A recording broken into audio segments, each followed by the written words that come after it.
Sagutin natin yung katanungan ng ating commenter sa comment section. So ito yung katanungan niya.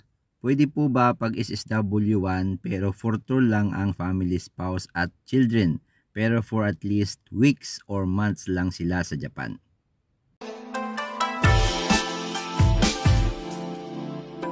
Okay guys, so yun yung katanungan ng ating kababayan na SSW1 yung visa niya, and then gusto niya i-invite yung family niya, yung spouse at yung children niya dito sa Japan for tourist visa lang or family visit visa.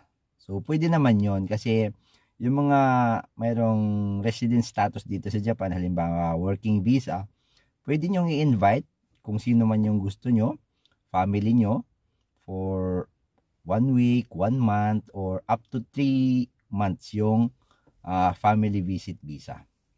Pero may mga requirements lang kasi na dapat nyong i-comply. And then, importante rin yung mayroon kang bank statement. Kasi doon makikita kung kaya mo ba na ma-shoulder yung mga gastusin sa pag-travel papunta dito sa Japan bilang isang tourist visa. So, dapat mayroon kang bank statement na medyo malaki-laking laman. Di ko sure kung magkano yung kailangang laman, pero yung iba 50 lapad, yung iba 100 lapad, or depende sa kung gaano katagal ka or gaano katagal mong i-invite dito sa Japan yung family mo. So the more na matagal sila dito mag-i-stay, the more din na kailangan mo ng mas malaking bank balance or bank statement sa iyong bangko. Kung wala ka pang ganung pera, so pwede ka muna mag-ipon ng ilang buwan or half year para malagyan mo ng balance, malaki-laking balance dun sa bank account mo. Or pwede rin na dun sa bank account ng spouse mo. Or both nyong bank account, bank statement. Halimbawa, mayroon kang bangko dito sa Japan and then mayroon ding bangko sa Pilipinas yung asawa mo. Pwede nyong i-combine yung dalawang bank statement nyo.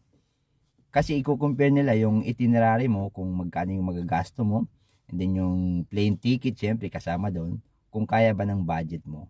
So kung kaya naman ng budget mo, so pwede kang ma-approve. Pwede ma-approve yung application nyo ng tourist visa papunta dito sa Japan. Kahit ikaw ay SSW1 visa pa lang. Okay guys, sana nakatulong yung video na to. Sana may natutunan kayo sa video nito. Kung di pa po kayo nakasubscribe, click nyo na yung subscribe button and then mag-like din po kayo sa video nito. Okay guys, hanggang sa muli. Thank you for watching. Bye bye.